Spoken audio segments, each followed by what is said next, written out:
नमस्कार दोस्तों, स्वागत है आपका YouTube चैनल न्यूज सपाटा पर। मैं हूं नीतीश। दोस्तों यहां बात कर लेते हैं कूलर के बारे में।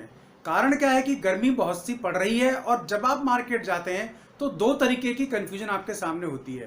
पहले तो यही होता है कि आपके लिए प्लास्टिक वाला कूलर लें या फिर आप लोहे वाला कूलर लें।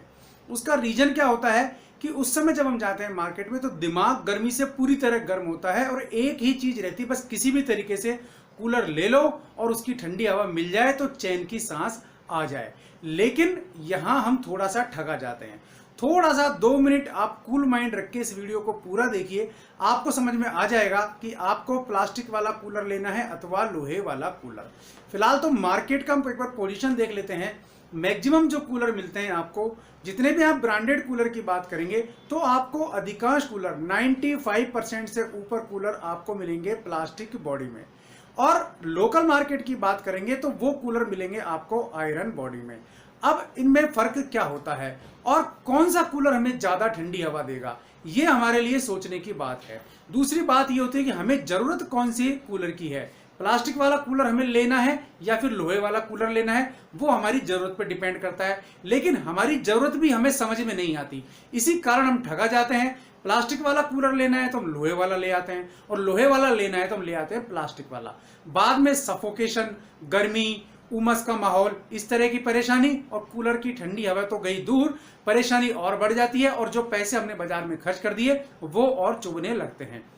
इसलिए इस वीडियो को देखने के बाद ही आप कूलर खरीदने जाना।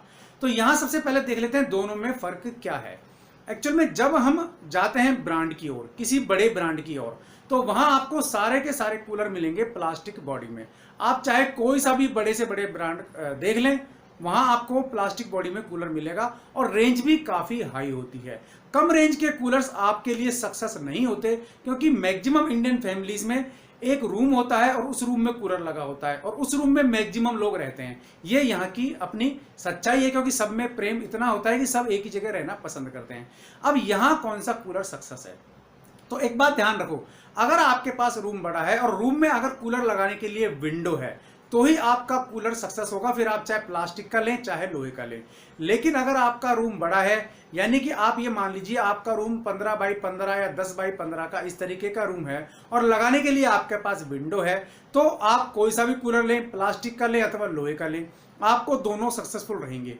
एक बात और, इसमें वेंटिलेशन होना बहुत जरूरी है। वेंटिलेशन नहीं है तो दिक्कत आएगी। वेंटिलेशन है और आपने अगर एग्जॉस्ट लगाया है तो बहुत ही ज्यादा अच्छा है, एग्जॉस्ट नहीं लगाया है, वेंटिलेशन है, तो भी कूलर ठंडी हवा देगा।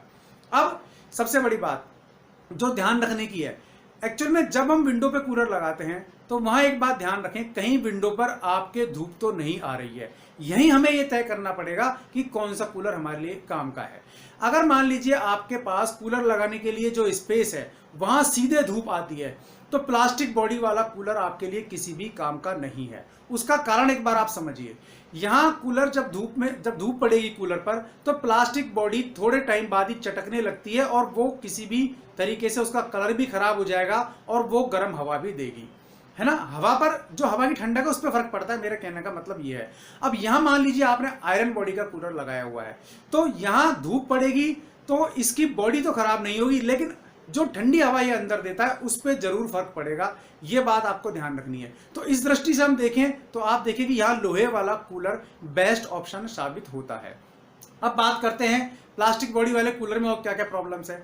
जब हम लोहे वाला कूलर लेते हैं तो ये गेज पर आधारित होता है, जितना कम गेज उतना इसकी चद्दर की मोटाई। तो इसमें हम अपने हिसाब से हैवी मोटर, हैवी फैन, यानी कि जो फैन की ब्लेड्स हैं वो एल्युमिनियम वाली या लोहे वाली यूज कर सकते हैं। लेकिन प्लास्टिक के कूलर में ये संभव नहीं है, क्योंकि उसका वेट बढ़ जाता है। वेट बढ़ने से कंजप्शन ज्यादा होगा और हवा पर भी फर्क पड़ेगा। इसलिए प्लास्टिक बॉडी कूलर्स में मैक्सिमम ब्लेड्स भी आपके प्लास्टिक की ही आती हैं। लेकिन आपने देखा होगा जो आयरन बॉडी के कूलर है उनमें ब्लेड्स आपके आती हैं आयरन की या फिर एल्युमिनियम की। आजकल एल्युमिनियम की ज्यादा आ रही है क्योंकि वो हल्की होती हैं और जब वो फिरती हैं तो उसकी बेरिंग पर कम दबाव पड़ता है, मोटर पर कम दबाव पड़ता है, कंजप्शन का बहुत एक लोवेस्ट लेवल का फर्क भी यहां नजर आ जाता है। लेकिन लोहे की बॉडी वाला कूलर ज्यादा ठंडी हवा देता है। उसका कारण क्या है? प्लास्टिक बॉडी इतनी जल्दी ठंडी नहीं होती है, लेकिन लोहे की बॉडी जल्दी ठंडी हो जाती है। उसका कारण समझिए, जब पानी होता है टैंक में, जो पानी टैंक में होता है वो पानी चारों तरफ पैड पर पड़कर, तीनों तरफ पैड पर पड़कर वापस कूलर में आता है और नीचे की लोहे की बॉडी होती है उसमें पानी वापस भरा रहता है, उसी में आकर गिरता है, वो पानी जल्दी ठंडा मिलेगा। लेकिन कूलर की बॉडी में ऐसा नहीं है। ये विशेष रूप से आप कभी इस चीज को प्रैक्टिकल करके देखना, आपको पानी का जब आप टेम्परेचर लेंगे तो आपको ये चीज भी फर्क पड़ जाएगा। तो उससे भी कूलर की ठंडक पर फर्क पड़ता है। तो अगर आप बेस्ट मोटर, बेस्ट उसमें ब्लेड्स और बेस्ट पंप लगाना चाहते हैं तो ये आपके लिए लोहे की बॉडी के कूलर में ही संभव है। प्लास्टिक बॉडी में तो जो आपके पास आएगा वो ही आएगा। एक बात और ध्यान रखने की है कि जब भी आप कूलर ले लोहे का तो उसमें पूरी चीज ध्यान रखने की बात है, उसमें जो पंप लगा है, मोटर लगी हुई है, उसमें जो फैन मोटर है वहां वो आपकी मोटर कॉपर बाइंडिंग में हो तो ज्यादा बेस्ट है। कई लोग इसमें एग्जॉस्ट फैन वाला ब्लेड्स लगाते हैं, उसका रीजन क्या होता है, ये दूर तक हवा देता है। ये आपको प्लास्टिक बॉडी वाले कूलर में संभव नहीं होगा क्योंकि उसकी स्पीड इतनी तेज होती है। जब स्पीड तेज होगी तो, और अगर आपका कूलर लोहे का है और कम गेज का है यानी कि मोटी चद्दर का है, तो वो उस स्पीड को झेलेगा, ठीक है, और कूलर बार बार बबलिंग नहीं करेगा। लेकिन प्लास्टिक बॉडी वाले कूलर में अगर आपने एग्जॉस्ट फैन लगा दिया, पावरफुल मोटर लगा दी और उसको चला दिया तो धड़धड़ाहट करके थोड़ा आगे पीछे होगा, अपने स्थान को छोड़ देता है। यह बात आप गौर कर लेना, भले इसमें कितना ही पानी भरा हुआ हो।